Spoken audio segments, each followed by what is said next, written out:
Welcome दोस्तों, मित्रों, बंधुओं।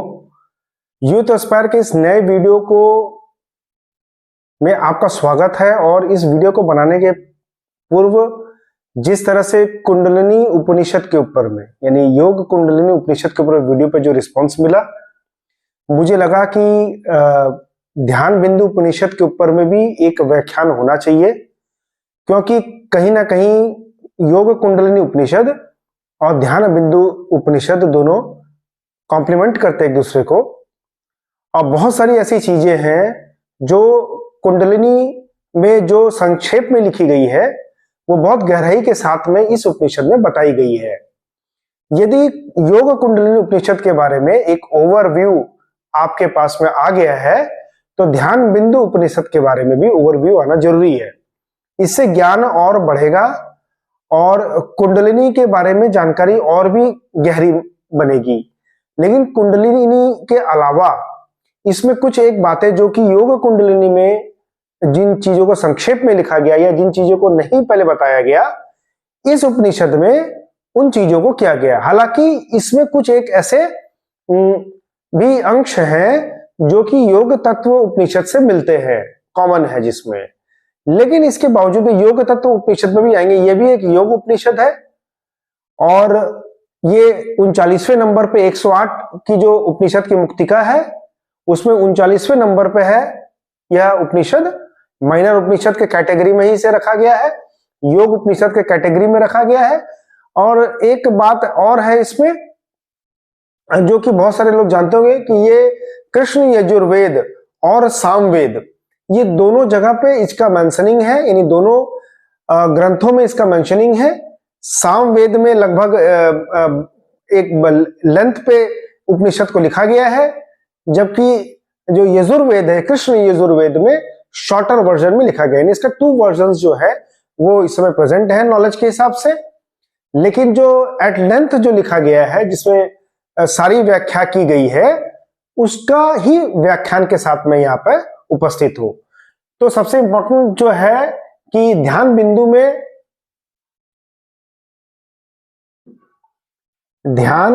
में सबसे इंपॉर्टेंट चीज क्या माना गया है और बिंदु क्या है, ध्यान क्या है, इसमें ये चीज के बारे में बहुत क्लैरिटी के साथ बताया गया है। कुंडलिनी के साथ में जैसा मैंने लिखा है, उद्देश्य, स्पष्टता और योग कुंडलिनी उपनिषद के साथ पूरक यानी कि कॉम्प्लीमेंट करता है ये, इसी कॉम्प्लीमेंटिंग योग कुंडलिनी उपनिषद। और इसके साथ में जो हम लोग बात व्यवहार पे, पूजा पाठ में और भी जगह पे जो एक शब्द का इस्तेमाल करते हैं, स्वर का इस्तेमाल करते हैं, जैसे स्वर बोलना तो गलत होगा, ओम का इस्तेमाल करते हैं, वो ओम की पूरी परिभाषा बहुत ही अच्छे तरीके से, बहुत गहराई के साथ में इस उपनिषद में दी गई है। तो मेरा लक्ष्य ये भी है कि प्रणव, जिसे इसमें प्रणव बोला गया है ओम को, तो ये ओम जो है उसको किस तरह से इसमें बताया गया है वो इसमें व्याख्या की गई है। मैं इस उपनिषद के इस व्याख्यान में उसे भी जोड़ना चाहता हूं, ये भी मेरा एक पर्पस है। तो जिस तरह योग कुंडलिनी उपनिषद को आप कुंडलिनी को जानने के लिए देख रहे हैं, इस वीडियो को भी कुंडलिनी को जानने के लिए जरूर देखिए, क्योंकि कुंडलिनी नहीं भी, यदि आपको कुंडली जागृत नहीं भी करनी है, यदि कुंडलिनी शक्ति के बारे में जानना है और मन के ध्यान के बारे में जानना है और ध्यान किस तरह लगाए इस बारे में जानना हो, तो ये सबसे अच्छा नॉलेज का एक वेन्यू हो सकता है। अद्भुत नॉलेज है, साइंटिफिक है, मेथड के साथ दिया गया है और सारी चीजों को बहुत क्लैरिटी के साथ में उपनिषद में रखा गया। हालांकि ये दर्शन है तो दर्शन का जो फ्रेमवर्क होता है काफी ब्रॉडर होता है, तो इसका फ्रेमवर्क भी ब्रॉडर। आइए इस उपनिषद में हम लोग आगे की तरफ चलते हैं।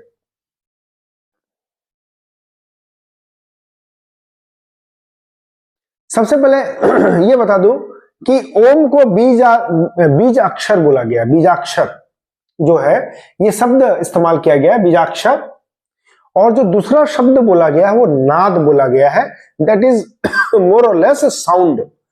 और तीसरा जो महत्वपूर्ण चीज है जिसके बारे में बाद में मैं आपको बताऊंगा वो है बिंदु।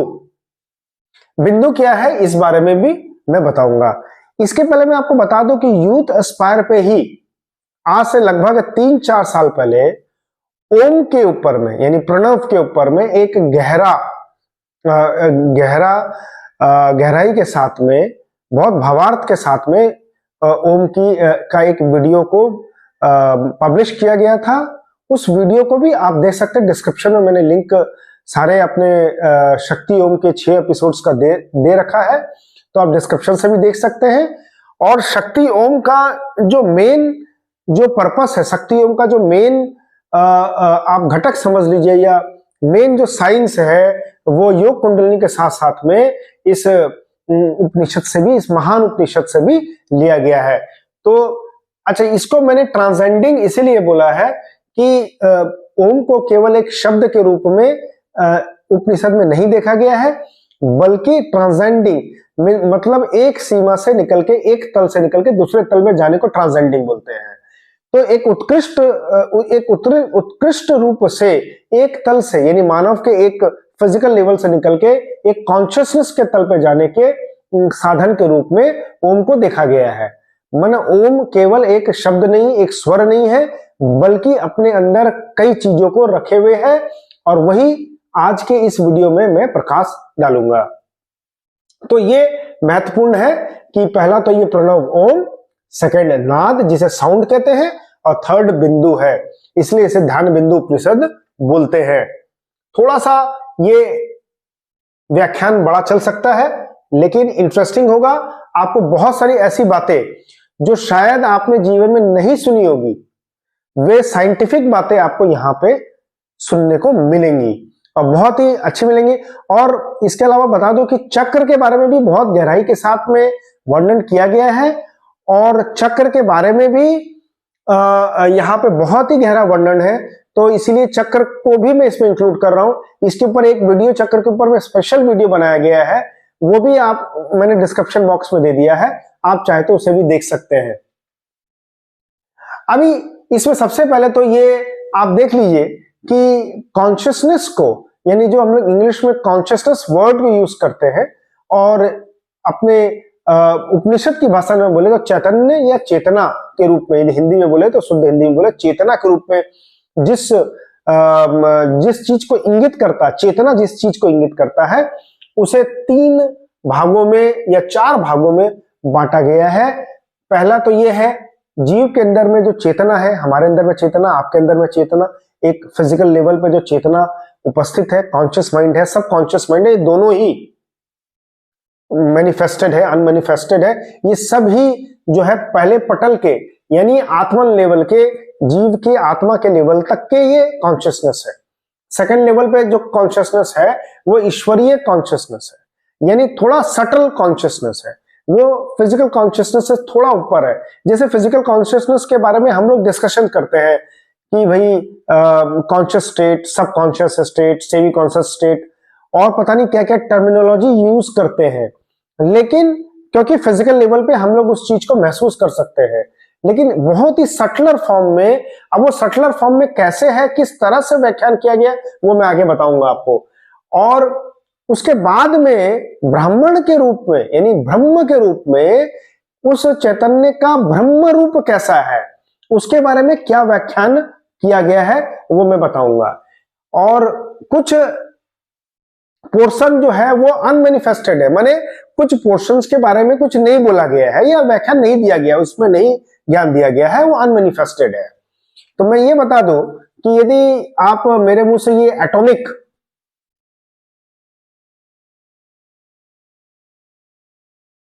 या न्यूक्लियर जैसे शब्दों का इस्तेमाल सुने तो आश्चर्य नहीं करिएगा।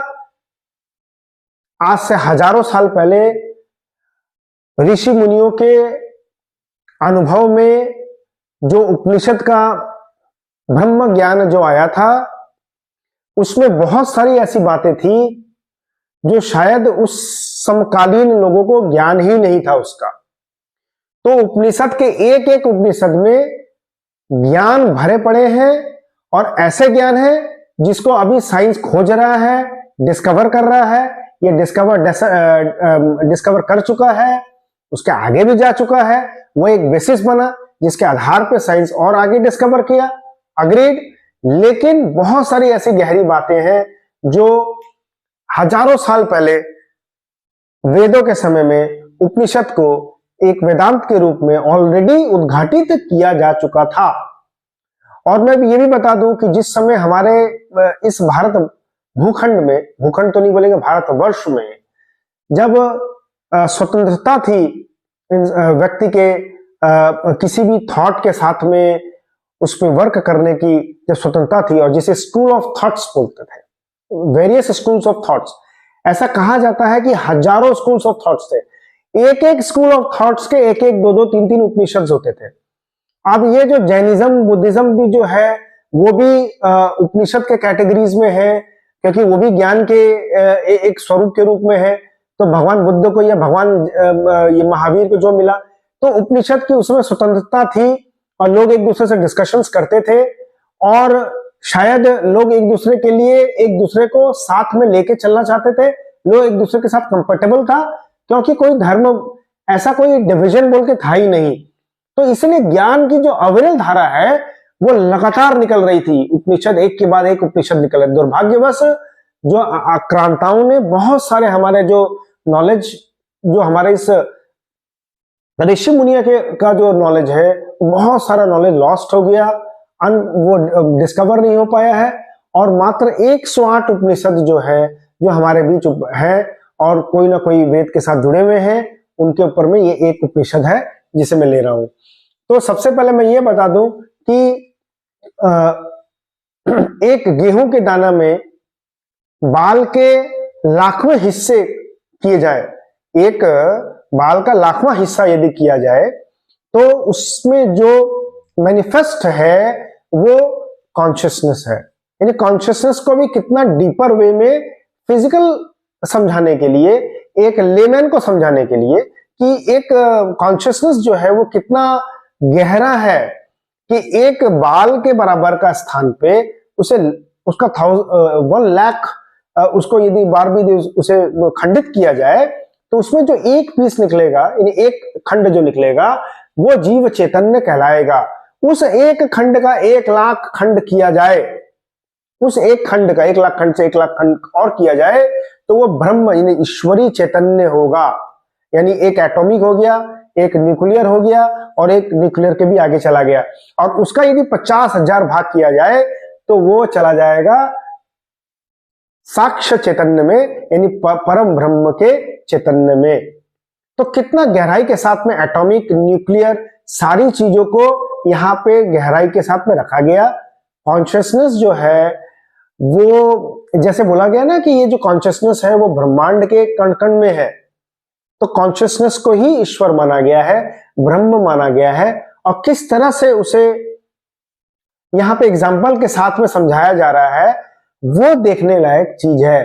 तो इसमें यदि कॉन्शियसनेस का केवल ये मतलब नहीं है कि आपने एटम या न्यूक्लियर या प्रोटॉन और न्यूट्रॉन आपने देख लिया, या उसके बीच का न्यूक्लियस को देख लिया या नहीं देखा, या जो भी आप उसमें महसूस किया, लेकिन कॉन्शियसनेस को किस तरह से डिफाइन किया गया, इतने अद्भुत ढंग से कॉन्शियसनेस को डिफाइन किया गया है कि आज के साइंटिफिक टर्मिनोलॉजी में भी ऐसा कॉन्शियसनेस का डेफिनेशन नहीं है।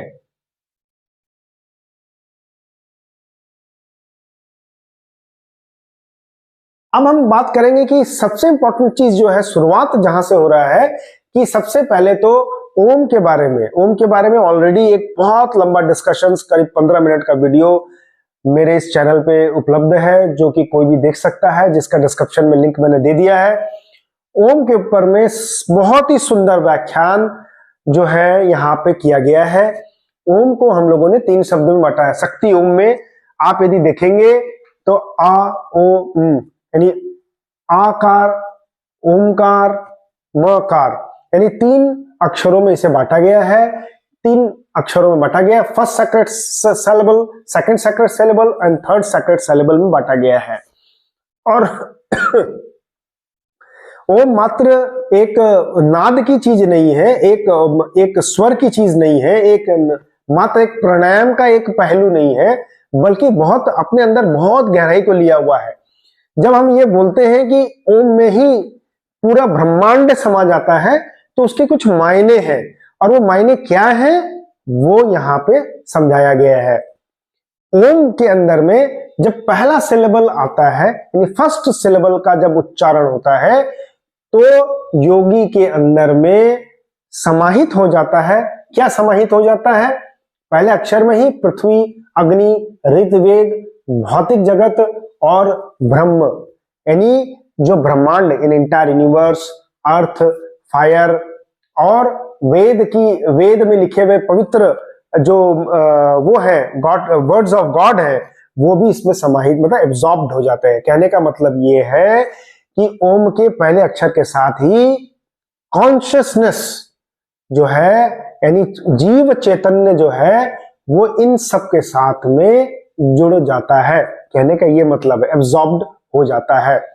जब ओमकारा का सेकंड वर्ड जब आता है, उ, आ, उ जब आता है, ओ आता है, तो उस समय इंटरमीडिएट वर्ल्ड, यानी इस जगत के ऊपर के जगत, यानी कि पारलौकिक जगत जो है, वो अथर्ववेद, विष्णु, वायु, अच्छा विष्णु बताऊंगा, विष्णु को किस तरह से दर्शाया गया है उस बारे में, भगवान विष्णु को किस तरह दर्शाया गया वो भी बताऊंगा। वायु और भुवर, यानी भुवर वही हुआ, इंटरमीडिएट वर्ल्ड जो है उसे भुवर बोला गया। ओम भूर्भुवः स्वः में जो है इसका आप उल्लेख देखेंगे।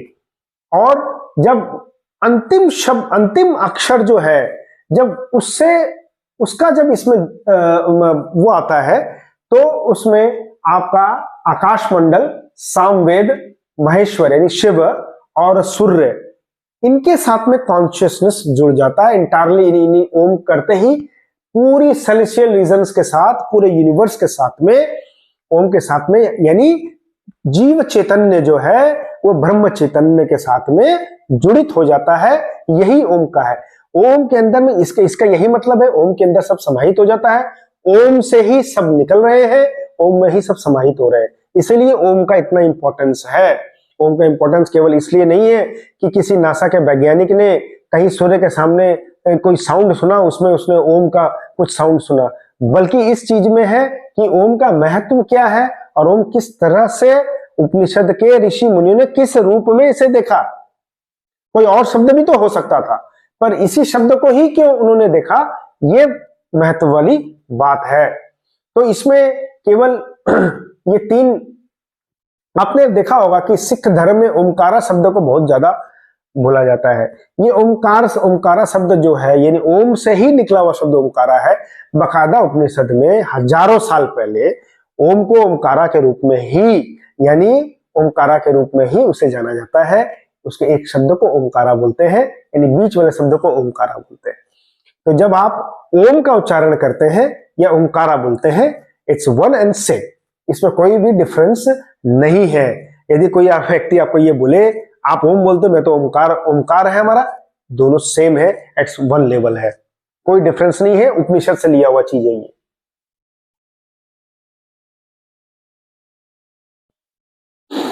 जैसा कि मैंने बताया कि ध्यान के ऊपर में, यानी ओम के माध्यम से ध्यान के ऊपर में इसमें गहरी चर्चा की गई है।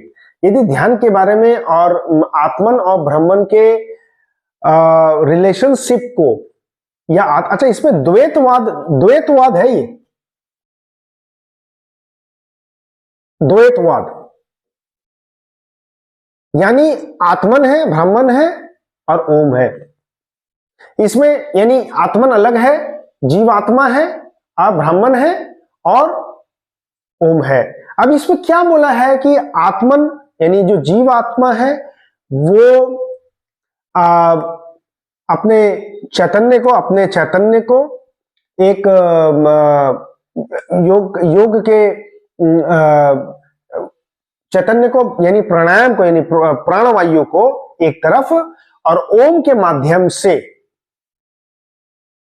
हवन कुंड की तरह उसे देखे, और उसे हवन कुंड के सामग्री के रूप में उसे देखे, और उसे चर्न करके, यानी ओम की शक्ति से, और मेडिटेशन यानी ध्यान की शक्ति है, एक तरफ ध्यान, एक तरफ ओम, एक तरफ ध्यान, एक तरफ ओम, दोनों को जैसे हम लोग हवन करते हैं, एक हवन की सामग्री के रूप में यदि इस्तेमाल करते हैं, तो उसे उस हवन करने के बाद में जो प्रस्तुत होगा वो शुद्ध विशुद्ध परम ब्रह्म ही होगा। यही इसमें बोला गया है। ओम का महत्व ऐसा ही बोला गया है। ध्यान एक तरफ और ओम का नाद एक तरफ, यानी साउंड ऑफ ओम एक तरफ, और उनकी चर्निंग से आप यानी चैतन्य जो हमारा जो चेतना है वो ब्रह्म की चेतना में सम्मिलित हो जाता है, या हो सकता है, या होने की संभावना है, या होने का कारक बन सकता है। तो ये इसमें बोला गया है। और भी गहरा दर्शन है, लेकिन इसी स्लाइड्स पे यदि मैं बोलूंगा तो बाकी के स्लाइड्स रह जाएंगे। काफी स्लाइड्स बनाए गए इसके लिए। ओम के साथ में मेडिटेशन करने के लिए सबसे पहले कुछ एक चीज समझ लीजिए। ओम के साथ यदि मेडिटेशन करना है तो ओम को 3 अक्षरों को, यानी ओम के 3 सिलेबल्स को आपको समझना होगा, और आपको यह भी समझना होगा कि ये जो तीनों सिलेबल्स हैं ओम के, ये किसी ना किसी चीज को रिप्रेजेंट करते हैं। पहला जो सिलेबल है वो आ, ये सिलेबल जो है ये रजस गुण को डिनोट करता है। दूसरा ओ जो है वो सतो गुण को रिप्रेजेंट करता है, और जो म कारा है वो तमो गुण को रिप्रेजेंट करता है। म कारा जो है वो तमस है, तमस गुण को रिप्रेजेंट करता है, और उसका कलर ब्लैक है। सतो ओम जो है वो सतो गुण को रिप्रेजेंट करता है, उसका कलर व्हाइट है, और इसका कलर येलो है, और ये रजोगुण को रिप्रेजेंट करता है। इसके पहले के उपनिषद में भी रजोगुण, तमोगुण, सतोगुण के बारे में बहुत अच्छी व्याख्या की थी। इसके पहले के वीडियो में भी आप देख सकते हैं। ये रजो यानी पूरा ब्रह्मांड जो है इन 3 गुणों से ही मिलकर बना है, और ओम का 3 हिस्सा इसमें है। मजे की बात यह है कि ओम में अभी नाद की बात तो मैंने की ही नहीं है, तो ये फिलहाल तो मैं अभी केवल 3 सिलेबल्स पे ही जा रहा हूं। इसके बाद में चौथा हिस्सा भी आता है। उसके बाद में अर्ध मात्रा पे भी जोड़ दिया गया है, अर्ध मात्रा पे जोड़ दिया गया है, तुरिया पे जोड़ दिया गया है, तुरिया यानी 4th डायमेंशन पे भी जोड़ दिया गया है, और 5th डायमेंशन, आश्चर्यचकित की बात है, 5th डायमेंशन पे भी जोड़ दिया गया है। तो वो भी काफी इंटरेस्टिंग है, तो शायद आप लोगों को नहीं मालूम होगा। तो मेडिटेशन विद ओम जब आप करते हैं तो उसके पहले कुछ एक फिजिकलिटी को आप जान ले कि शरीर के अंदर में लगभग 72,000 नाड़ियों का आइडेंटिफिकेशन उपनिषद के ऋषि मुनियों ने किया। लेकिन उनका यह मानना था कि शरीर में जो एनर्जी चैनल्स है वो 72,000 से भी ज्यादा है। पर 72,000 नाड़ी, अच्छा ये नाड़ियां कहां पे है? तो ये नाड़ियों को पहले चक्रों को दिखाया गया, नहीं एनर्जी सेंटर्स को पहले इन्होंने आइडेंटिफाई किया, और एनर्जी सेंटर्स के बीच में उन्होंने इसे आइडेंटिफाई किया, यानी कि 72,000 नाड़ी जहां से निकल रही हैं उन्हें आइडेंटिफाई किया। तो जैसा कि मैंने अपने पुराने वीडियो में 7 चक्रों के बारे में बताया था, मूलधारा चक्र जो सबसे नीचे है, जो कि एनस के पास में रीढ़ की हड्डी के नीचे है, जहां पे कुंडली शक्ति बैठी होती है, यानी कुंडली मार के जो बैठी होती है, वो पहला चक्र है। स्वादिष्ठान चक्र जो है वो जेनिटल ऑर्गन्स के पास में होता है। थर्ड चक्र जो है वो नेवल चक्र है, जिसे हम मणिपूरक चक्र भी कहते हैं। चौथा अनाहत चक्र है, और जिसे हम हृदय चक्र भी बोलते हैं। 5वां विशुद्धि चक्र है, जिसे थॉट चक्र भी कहते हैं। और 6th नंबर में जो है वो त्रिनेत्र चक्र है, जिसे आग्नेय चक्र भी बोलते हैं। और 7वें नंबर पर, मुख्यतः 7वें नंबर पे जो है ऐसे एक मनन चक्र भी है, और वो 8वें नंबर पे आता है। तो उसी तरह वो हजारों पंखुड़ियों वाला इसे कल्पना किया गया है। तो सहस्त्र चक्र मतलब सहस्त्र पंखुड़ियों वाला चक्र जो है उसे ये कहा गया है। अब मूलधारा चक्र जो है उसमें 4 पेटल्स बोले गए, 4 पंखुड़ियां बोले गए हैं। स्वादिष्ठान चक्र में 6 बोले गए हैं। उसके बाद नेवल चक्र में 10 बोले गए हैं, और हृदय चक्र में 12 बोले गए हैं। उसी तरह विशुद्धि चक्र में 16 बोले गए हैं। इसके बाद में आग्नेय चक्र है, और उसके बाद में जो आपका सैकड़ों हजारों चक्र वाले जो है जिनको सहस्त्र चक्र बोला गया है। तो इस तरह ये पेटल के साथ में इनकी कल्पना यानी इनकी रचना को देखा गया। अपने अनुभव में ऋषि मुनियों ने चक्रों को देखा। अब ये जो मूलधारा चक्र है और मूलधारा चक्र जो है और उसके साथ में जो स्वादिष्ठान चक्र है, तो जो स्वादिष्ठान चक्र और नेवल चक्र के बीच में एक पक्षी के अंडे के समान एक पोजीशन होता है जहां से 72,000 नाड़ियां हमारे शरीर को जाती है या उससे भी ज्यादा जाती होंगी। उसमें मुख्यतः 10 नाड़ियों का बहुत महत्व है। इडा, पिंगला और सुषुम्ना, अरुंधति, सरस्वती नाड़ी, इस तरह की बहुत सारी 10 नाड़ियों को मेन रूप से इसमें इंपॉर्टेंस दिया गया है। और इसमें 3 नाड़ियों का स्पेशल दिया गया है, एक सूर्य नाड़ी, एक चंद्र नाड़ी और एक सुषुम्ना नाड़ी। ये इडा पिंगला जिसको बोलते हैं वही सूर्य नाड़ी, और आपके जो लेफ्ट में है वो चंद्र नाड़ी है, आपके राइट में वो सूर्य नाड़ी है और बीच में सुषुम्ना नाड़ी है। अब एक मैंने इसके पहले उपनिषद के वीडियो में बताया था कि चंद्र नाड़ी और सूर्य नाड़ी जो है किसको डिनोट करते हैं, सूर्य को, चंद्र को डिनोट करते हैं, लेकिन सुषुम्ना नाड़ी किसको डिनोट करता है, इसमें बाकायदा बताया गया, वो अग्नि को डिनोट करते हैं। ये बहुत लोगों को नहीं मालूम है, सुषुम्ना नाड़ी जो है वो अग्नि को डिनोट करते हैं। तो ओम के द्वारा ये मेडिटेशन करने के लिए, जो कि शक्ति ओम तो उसी आधार पर ही बनाया गया, मेडिटेशन के लिए बनाया गया है। तो यदि ओम के हिसाब से आपको मेडिटेशन करना है तो इस चीज की जानकारी आपको होनी चाहिए। तो ओम के माध्यम से यदि हम लोग करते हैं तो हम लोग देखते हैं कि ओम के माध्यम से कुंडलिनी शक्ति को, इसमें जैसा उपनिषद में बताया गया है, कुंडलिनी शक्ति को ध्यान के माध्यम से, अगेन वही सेम कॉन्सेप्ट जो कि योग कुंडलिनी में है, यानी वायु, और वायु के माध्यम से, प्राण वायु के माध्यम से और प्राणायाम के माध्यम से उसमें हीट उत्पन्न करके उसे एक नीडल की तरह कुंडलिनी को जागृत करते हैं, जो सुषुम्ना नाड़ी में सरस्वती नाड़ी से होते हुए गुजरती है, और उसके बाद में वो सीधा सहस्त्र चक्र की तरफ आगे बढ़ती है योगी के प्रयास के साथ साथ में। अच्छा, इसमें वायुओं का भी वर्णन किया गया है, 10 तरह के वायुओं का वर्णन किया गया है।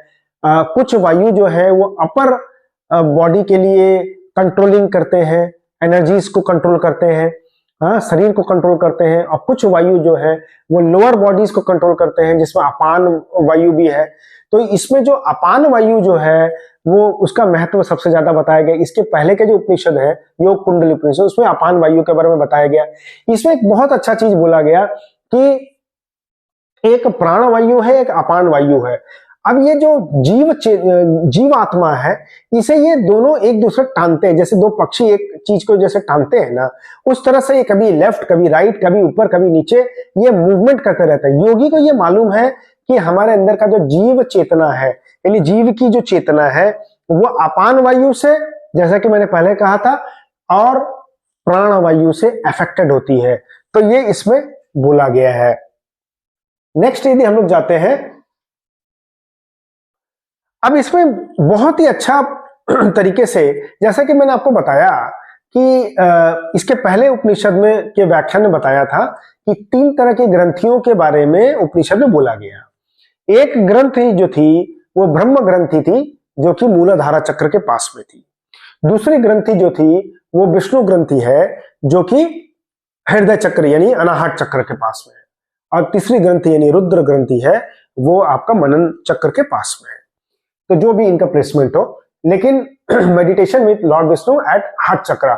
इसके पहले ये भी बता दो कि मूलाधारा चक्र के ऊपर में भी मेडिटेशन करने के लिए इसमें बोला गया है, यानी मूलाधारा के ऊपर में भी मेडिटेशन करने के लिए इसमें बोला गया है। स्वादिष्ठान के ऊपर में भी मेडिटेशन करने के लिए इसमें बोला गया है, यानी फोकस करने के लिए बोला गया है, यानी सारे चक्रों पर ही फोकस करने के लिए बोला गया है।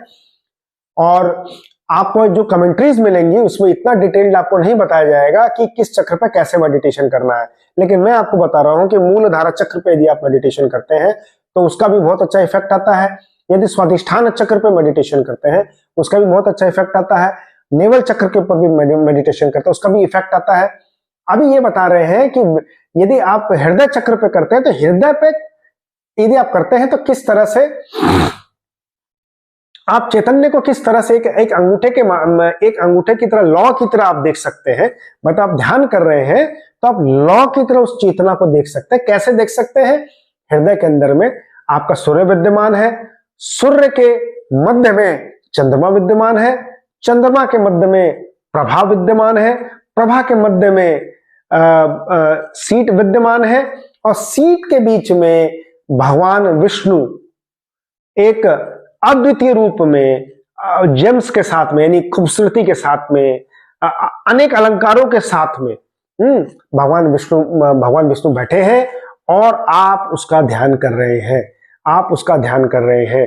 आप ऐसा मान रहे हैं हजारों सूर्य की किरणें, हजारों चंद्र की किरणों की खूबसूरती के साथ में कि बीच मध्य में बैठे उनको आप ध्यान कर रहे हैं, एक लॉ की तरह उनका ध्यान कर रहे हैं। और यही विष्णु है, यही कॉन्शियसनेस विष्णु है। हृदय पे जो विद्यमान है, जो कॉन्शियसनेस को ध्यान आप हृदय के ऊपर कर रहे हैं, वो आपका विष्णु है। ये विष्णु के ऊपर में आप कर रहे हैं, रुद्र के ऊपर में त्रिनेत्र में करेंगे आप। और नीचे यदि कर रहे हैं तो आप ब्रह्म के ऊपर में करेंगे, यानी ब्रह्मा विष्णु महेश जिसे बोलते हैं, ब्रह्म विष्णु महेश। इस तरह से ये तीनों को इसमें प्रेजेंट किया गया है। कॉन्शियसनेस के डिफरेंट लेवल्स को बहुत गहराई के साथ में दिखाया गया है। योगी के ऊपर में है कि वो किस तरह से अपनी उपासना को, यानी अपने ध्यान को, धारणा को देता है। इसमें एक चीज और भी है कि ओम के बारे में और भी बहुत ही व्याख्यान एक किया गया है, जो कि कहीं पे भी आपको नहीं मिलेगा ओम के बारे में।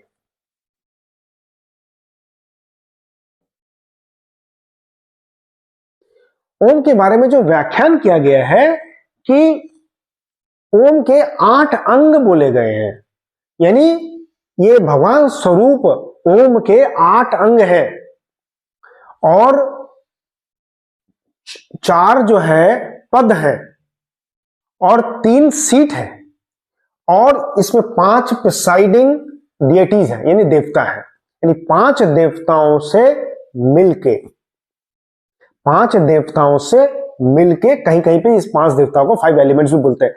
लेकिन वो 5 देवता कौन है, ये ऋषि मुनियों ने उपनिषद में कहीं भी मेंशन क्लियरली, एक्सप्लिसिटली नहीं किया। और ओम के जो 8 अंग हैं उसका भी दर्शन बहुत गहरा है। और जब आप योग करने बैठेंगे, ओम के साथ योग करेंगे, तो खुद ही आपको महसूस होगा कि ओम की शक्ति अपरंपार है और उनके ओम का एक प्रारूप आपके मन में बैठेगा। लेकिन ये चीज बताया गया है। इंटरेस्टिंग है। तो लॉर्ड विष्णु के साथ में जैसा मैंने बताया,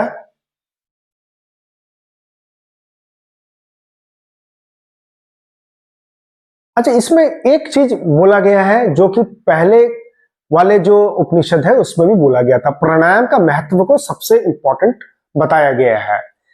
ये जो वीडियो है काफी लंबा होता जा रहा है, तो मैं शॉर्ट में बता रहा हूं कि प्राणायाम को इन्होंने 3 भाग में बांट दिया है, 3।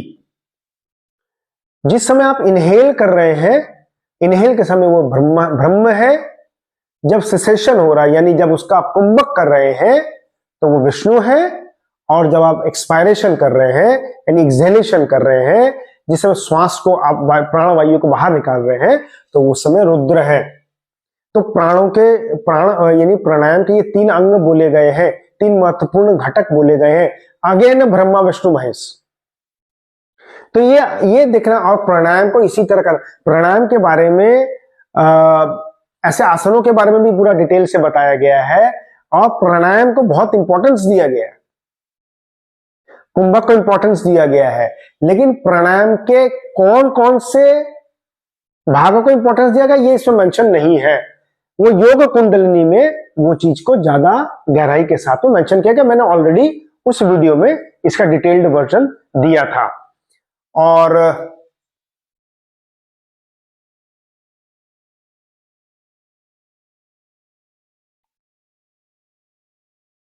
अच्छा, इसमें आसन के बारे में भी बोला गया। सबसे पहले तो ये बोला गया कि जितने भी आसनास हैं, इस ब्रह्मांड में जितने भी जीव हैं उतने आसन हैं। ऋषि मुनि ने कह दिया 1 आसन, 2 आसन, 5 आसन, 10 आसन, 20 आसन, ऐसा नहीं है। जितने भी जीव हैं, जंतु हैं इस ब्रह्मांड में, उतने n नंबर्स ऑफ आसनास है, जिसमें 4 आसनास को यहां पे मेंशन किया गया। पद्मासन को आप सभी जानते ही हैं, योगी मुनि लोग तो पद्मासन लगा के ही बैठते हैं। और सिंहासन को भी आप जानते हैं, लाइन पोज। आजकल जो बाबा गुरु हैं वो लाइन पोज भी करके दिखाते हैं। एक भद्रासन है जिसमें हील को टच करके बैठा जाता है, और एक सिद्धासन है जो कि आप पद्मासन का एक लोअर वर्जन समझ सकते हैं आप, और ये भी डिफिकल्ट है, ये प्रैक्टिस के साथ में ही आप इसको कर सकते हैं। तो प्राणायाम के साथ साथ में आसन का महत्व भी इसमें बताया गया है। और एक चीज है, जिस तरह अष्टांग योग में योग के 8 अंग बताए गए हैं, इसमें 6 अंग बताए गए हैं। यानी कि शुरू के दो चीज है, यम नियम, वो 2 चीज नहीं बताए गए हैं। उसके बाद आसन, प्राणायाम, प्रत्याहारा, धारणा, ध्यान, उसका जो मोक्ष, तो ये चीजों को बताया गया है। लेकिन पहले के 2 नियम इसलिए नहीं बताए गए क्योंकि जो व्यक्ति योगी बनने आया है वो यम नियम के साथ ही आया होगा, इसलिए यम नियम को इतना क्लियरली नहीं बताया गया। उस समय के ऋषि मुनियों के समय जो परिस्थिति रही हो, यम नियम से लोग चलते होंगे, यानी इंटरनल वाउज और एक्सटर्नल वाउज। उस समय वो ये नहीं बोलना पड़ता था कि भाई आप सच बोलिए, झूठ बोलिए, मन से सच रहिए, विचारों की शक्ति को पहचानिए, ये बात नहीं। ये लोग समझते थे चीजों को, तभी तो लोग जाते थे इसके ऊपर में। अब अभिव्यक्ति की स्वतंत्रता धीरे धीरे लॉज के different laws, rules and laws आ गए हैं, उस हिसाब से अब आ गई है। आपका एजुकेशन सिस्टम भी अब आपको वैसा ही पढ़ा रहा है, तो अब चीजें बदल गई हैं। लेकिन उस समय शायद यही कारण रहा होगा जिसके कारण इसमें 2 चीज मिसिंग नहीं बोलेंगे, ऑब्वियस बोलेंगे। बहुत लोग बोलते हैं मिसिंग है, मिसिंग वगैरह नहीं है, ऑब्वियस है, ये बहुत ऑब्वियस है। और जैसा मैंने कहा, इसमें 7 चक्रों के बारे में बताया गया है। कितनी पंखुड़ियों वाले एक चक्र है, उसके बारे में नाड़ी के बारे में बताया गया है, और 10 तरह के वायु के बारे में बताया गया है। ऊपर की वायु प्राण वायु, नीचे वायु अपान वायु, और बहुत सारी वायु के बारे में बताई गई है, जो कि यदि प्राणायाम करते हैं तो आपको समझना पड़ेगा। मैं इस पर ज्यादा समय नहीं दूंगा। और इसके अलावा एक जो ओम के साथ में जो एक जप विद्या दी गई है, इसमें एक विद्या दी गई है, उसको अजप हमसा विद्या बोलते हैं। हमसा ह और म से बना है। जब हम ह करते हैं तो श्वास को छोड़ते हैं, ह, और जब म करते हैं तो श्वास को लेते हैं, यानी श्वास छोड़ना और श्वास लेने की ये हमसा विद्या इसको बोलते हैं, हमसा विद्या। और एक योगी इसे दिन में कितनी बार करता है, बकायदा इसका भी डिटेल्ड में नंबर दिया हुआ है। नंबर मैं यहाँ पे नहीं बता रहा हूं। इसी को अजपा जप बोलते हैं, यानी श्वास के माध्यम से केवल, यानी जपना भी नहीं है। अजप मीन्स जपना भी नहीं है, केवल श्वास के माध्यम से ही आपका ये जप, ये विद्या पूरी हो जाती है, श्वास के माध्यम से ही। इसको हमसा हम बोलते हैं। इस पे कभी डिटेल में एक वीडियो बनाऊंगा, बहुत ही इंटरेस्टिंग टॉपिक है अजप जप। लेकिन फिलहाल अभी के लिए इतना ही। सेम चीज आ गया। अच्छा, कुंडलिनी शक्ति अवेकनिंग के बारे में जितनी भी डिटेल्ड में, योग कुंडलिनी में जितनी भी डिटेल्ड में थी, इसमें भी उतनी ही डिटेल में दिया गया है। मतलब उतना डिटेल नहीं दिया गया है, बट वैसे ही चीजों को बताया गया है। तो जो लोग कुंडलिनी के अवेकनिंग के बारे में जानना चाहते हैं, यदि मेरे पहले वीडियो को देखेंगे तो सेम टू सेम आपको मिलेगा, कुछ ज्यादा डिफरेंस नहीं मिलेगा। तो योग कुंडलिनी शक्ति के अवेकनिंग को उसी तरह से इसमें भी दर्शाया गया है, इसलिए मैं इस पर आगे बढ़ रहा हूं। इसके बाद में इसमें 3 बंद के बारे में, जैसा कि योग कुंडली में बोला, इसमें भी 3 बंद के बारे में बताया गया। यानी महाप्राणायाम जो है, त्रिबंध महाप्राणायाम का इंपॉर्टेंस को रखा गया है, और श्वास कब लेना है, फिर मूल बंद कब करना है, अपान वायु को कैसे ऊपर की तरफ करना है, कैसे अपनी उस अग्नि को प्रज्वलित करनी है, कैसे प्राण वायु उस अग्नि को और प्रज्वलित करती है, जिससे कुंडली शक्ति हीट के कारण उत्तेजित होके फुंकारती हुई, जैसा कि इसमें एक्सप्लेन किया गया है कि वो सुषुम्ना नाड़ी में प्रवेश कर जाती है, और इसमें साउंड के बारे में भी बोला गया है कि एक साउंड भी सुनाई देता है, नाद भी सुनाई देता है, वो भी इसके बारे में बोला गया है। I am coming to that point. इसके अलावा खेचरी मुद्रा के बारे में बहुत ही गहराई के साथ वर्णन योग कुंडलिनी उपनिषद में किया जा चुका है। इसमें भी खेचरी मुद्रा के बारे में बहुत ही सुंदर विवरण किया गया है। खेचरी मुद्रा जैसा कि बोला गया है, विदाउट गाइडेड ट्रेनिंग इसे नहीं करना चाहिए, लेकिन साधारण लोग नॉर्मल अपनी जीवा को उल्टे राउंड में करके पीछे की तरफ टच करने से भी उन्हें फायदा मिलेगा। मैं करता हूं, और ये खेचरी मुद्रा जो है साधारण रूप से विदाउट एनी ट्रबल आप इसे कर सकते हैं। मूल बंद करके श्वास को ऊपर ले, जीभ को खेचरी मुद्रा में करें और फिर श्वास को छोड़ दें। तो ऐसा कर सकते हैं, खेचरी मुद्रा का प्रैक्टिस कर सकते हैं। मैं डेली ये दोनों ही प्रैक्टिस करता हूं, तो इसलिए मैं बोल रहा हूं कि मेरे लिए चूंकि साधारण है, मैं सालों से कर रहा हूं, लेकिन इसका बहुत बेनिफिट है। और फिजिकल लेवल पे, मेंटल लेवल पे, सोल लेवल पे, हर लेवल पे खेचरी मुद्रा और ये बंधों 3 बंध्स का बहुत ही बेनिफिट है। और इसमें एक योनि मुद्रा भी बताया गया है। योनि मुद्रा जो है मूलाधारा चक्र के पास में 4 पंखुड़ियों वाला एक अद्भुत स्वर्ण के समान चमकता हुआ, स्वर्ण के समान चमकता हुआ योनि मुद्रा है, जिसमें कि ये जो बिंदु जो है ये नथिंग एल्स बट ये सीमेन है। सीमेन या सीमेन का ओज। अब इसमें आप ये समझ लीजिए कि सीमेन का लॉस को यहां पे बहुत इंपॉर्टेंस दिया गया है। यहां इस उपनिषद में ये बोला गया है, if you are not losing your semen, you are not afraid of anything. इतना इंपॉर्टेंस यहां पे दिया गया। साइंस में जो कुछ भी बोला गया हो कि सीमेन लॉस से कोई नुकसान नहीं है, और भी जो चीज लोग करते हैं जिसमें सीमेन लॉस होता है, तो उसका कोई नुकसान नहीं है, साइंस जो भी बोलता हो। लेकिन यहां पे ये बोला गया है योनि मुद्रा यानी कि सीमेन रिटेंशन एंड अपवर्ड मूवमेंट, यानी सीमेन को भी 2 भागों में बांटा गया है। एक भाग जो है वो व्हाइट है, जो लिंग में ही रहता है, और एक भाग लाल है जो लिंग में ही रहता है, और एक भाग व्हाइट है जो कि ऊपर की तरफ जाता है, जिसे बिंदु बोलते हैं। सीमेन का एक पार्ट बिंदु कहलाता है जो ऊपर की तरफ जाता है। बहुत सारे लोग ऐसे बोलते हुए आपको दिखेंगे कि लिक्विड जो है वो नीचे से ऊपर की तरफ जाता है, और इस तरह मुझे कुंडलिनी शक्ति का जागरण हुआ। लेकिन वाकई में इसमें ये बताया गया है, सीमेंट को एक रजस बोला गया है, एक शुक्ल बोला गया है।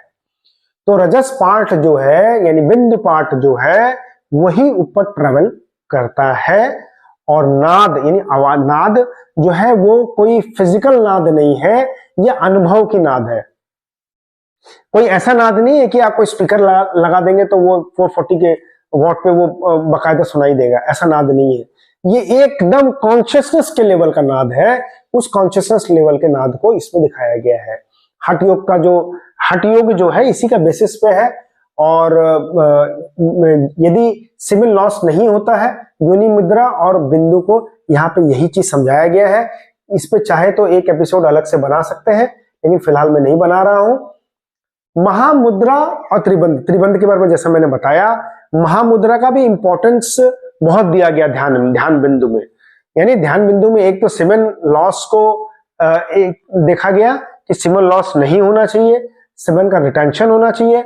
यदि आप प्राणायाम करते हैं, यदि आप खेचरी मुद्रा करते हैं, यदि आप अपने कुंभक प्रक्रिया को करते हैं, तो देयर इज नो वे कि सीमेन विल बी लॉस्ट। और दूसरा ये कि सीमेन के दो प्रकार है, एक श्वेत है, एक लाल है। जो श्वेत है वो ऊपर की तरफ जाता है।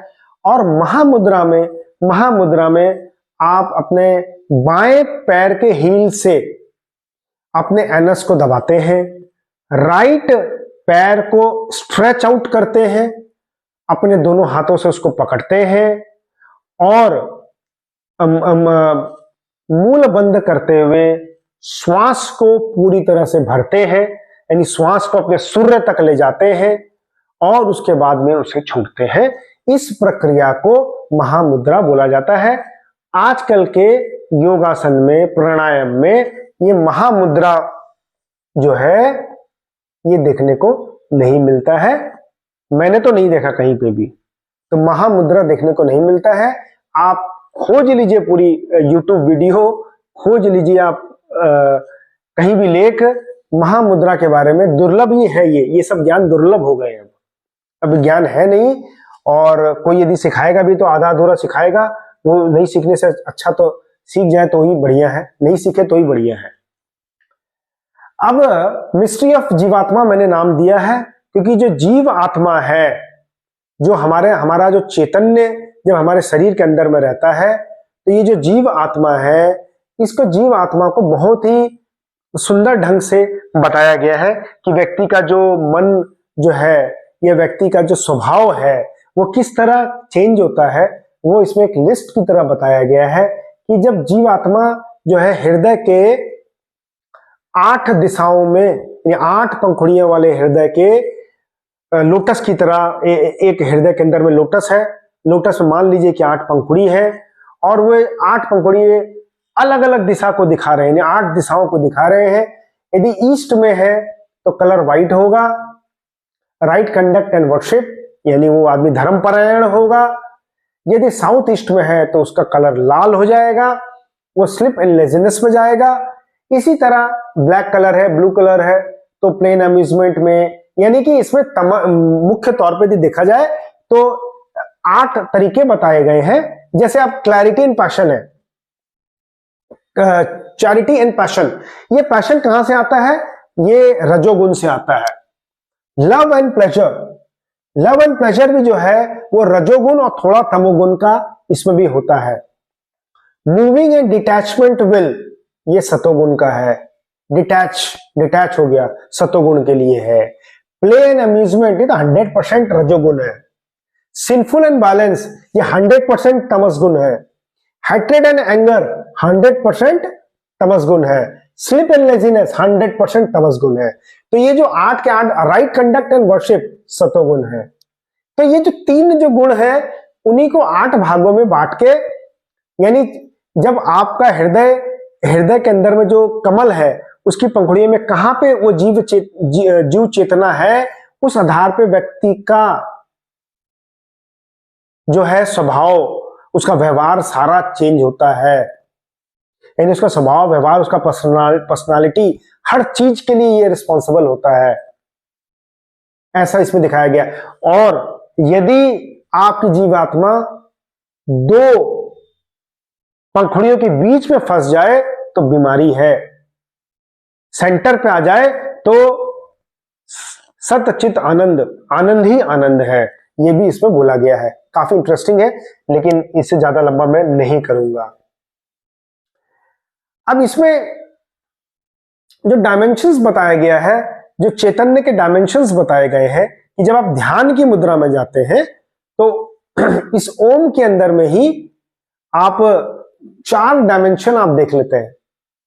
एक वेकफुल डायमेंशन है, यानी जब आप जागे हुए हैं तब का डायमेंशन है।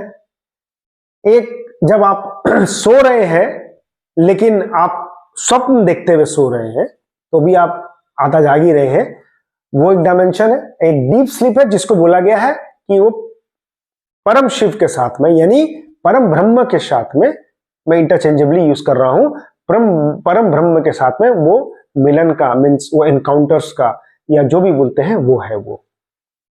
तो ये 3 स्टेट इसमें बताए गए हैं। 4th स्टेट को तुरिया के रूप में बताया गया है कि बियॉन्ड दिस, पारलौकिक,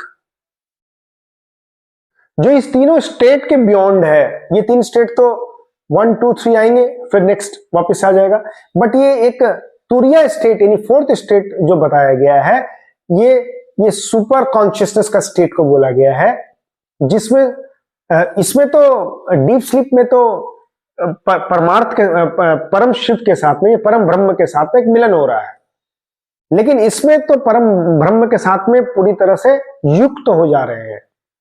और जो 5वां स्टेट है तुरैदिता, इसमें क्या हो रहा है? इसमें यूनियन हो जा रहा है, वन हो जा रहा है। अब द्वैत जो है वो अद्वैत हो गया तुर्यादिता में।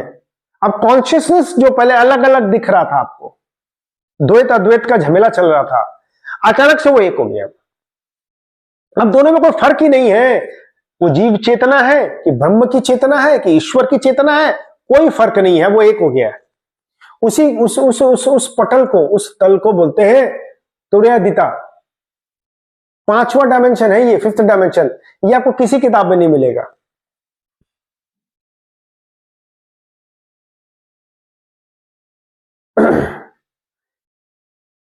इसमें एक चीज और बहुत अच्छा दिया गया है कि हर चक्र के साथ में एक कलर को जोड़ा गया है।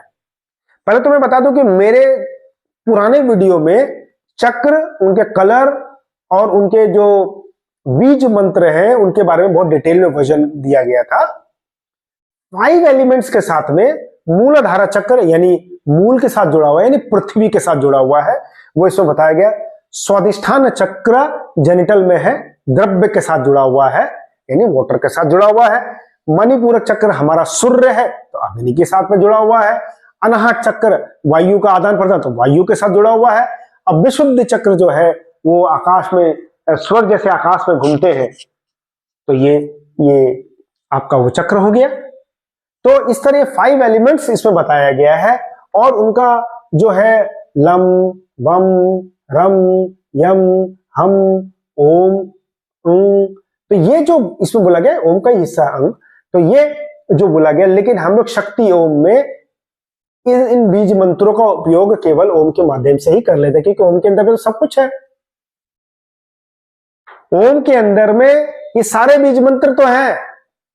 तो शक्ति ओम में जो हम लोग जो 5 प्राणों का चक्र का जो 5 प्राण है, वो हम लोग क्या करते हैं, मूल धारा से लेके जो सहस्त्र चक्र के बीच में जो 3 सिलेबल्स हैं ओम के, उनको कम या बेसिक अनुपात में, तमस, रजो और सतो के अनुपात में उसे बढ़ाते घटाते हैं और ऊपर तक जाते हैं।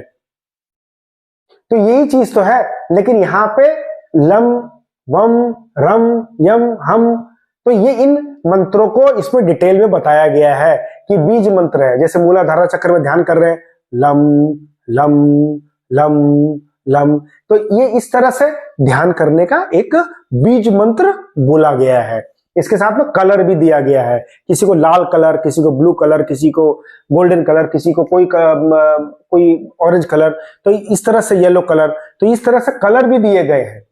तो उस हिसाब से बीज मंत्र को उस तरह से बनाया भी जाता है कि मान लीजिए कोई व्यक्ति जो है वो ध्यान कर रहा है मूलाधारा चक्र में, तो मूलाधारा चक्र का कलर के साथ में मूलाधारा चक्र का जो लम है वो लिख दिया और मूलधारा चक्र के 4 पेटल्स है वो बना दिया और उसे ध्यान, उसी को देख के वो ध्यान कर रहा है मूलधारा का, उसको देख रहा है and he is focusing on the Muladhara chakra. तो इस तरह से ध्यान को बताया गया है इसमें।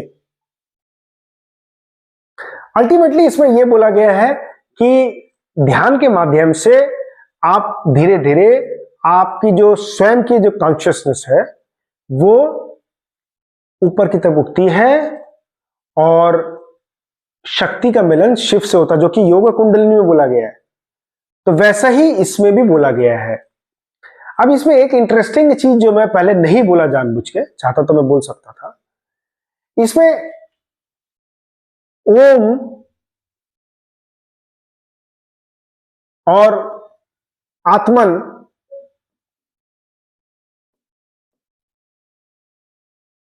और ब्रह्म,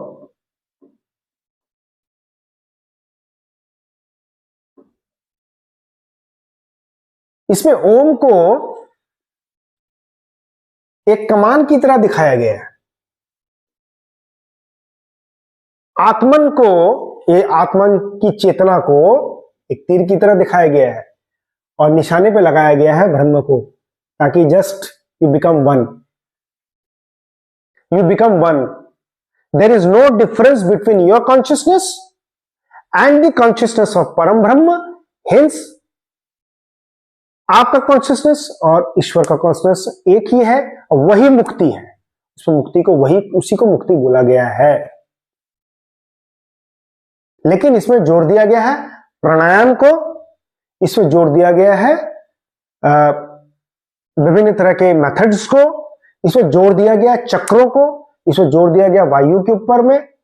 तो इन सारी चीजों के साथ में एक व्याख्यान और कुछ एक चीज हो सकता है मुझसे छूट गया हो, लेकिन मैंने कोशिश की कि सारी चीजों को एक ऐसे पटल पे ले जाके आपके सामने प्रेजेंट करूं कि आसान शब्दों में आप समझ सके इसके बारे में।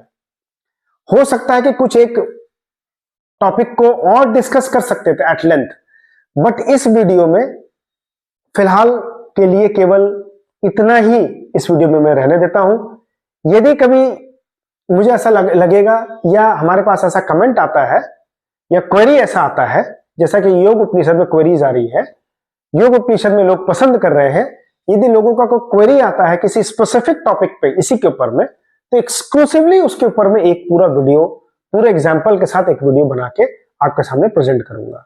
लेकिन फिर मैं आपको बता दूं, इस उपनिषद का मकसद, यानी इस उपनिषद का व्याख्यान का मकसद केवल एक है कि आप अपने ज्ञान की वृद्धि करें, अपने फिजिकल एट्रीब्यूट्स को समझे, मेंटल एट्रीब्यूट्स को समझे, परमात्मा या परम ज्ञान को समझे, परम सत्य को समझे। ये सारी चीजें, टर्मिनोलॉजी अलग अलग है, चीजें एक ही है। और कॉन्शियसनेस को, जो अभी इंग्लिश में जो टर्मिनोलॉजी यूज हो रही है, कॉन्शियसनेस वाकई में है क्या, इसको कम से कम समझ ले। ये नहीं है कि आप योगी बन के जो है पर्वत के ऊपर में पूजा कर रहे हैं, पर कम से कम चीजों को समझ तो ले, कम से कम चीजों को समझ ले। अद्भुत ज्ञान है ये, और एक बार ज्ञान के सागर में डुबकी मार लिए तो फिर आप कभी नहीं निकलेंगे। ज्ञान ऐसा है, अभूतपूर्व है, ऐसा ज्ञान है जिसके सामने बाकी सारा ज्ञान फीका है। ऐसा ज्ञान है जो आपको सुप्रीम तक पहुंचाता है। ऐसा ज्ञान है जो आपको सही मार्ग पे ले जाता है, सही व्यक्ति बनाता है। तो फिलहाल इस टॉपिक में फिलहाल मैं यहां रुक रहा हूं, और उम्मीद करता हूं कि आपको ये वीडियो पसंद आया होगा। कोई भी क्वेरीज हो, कुछ भी हो, यदि आप इसे पसंद करते तो लाइक करिए, शेयर भी कर सकते हैं। और आपका मेरे वीडियो को देखने के लिए और उसे अप्रिशिएट करने के लिए आपका बहुत बहुत धन्यवाद। Thank you so much.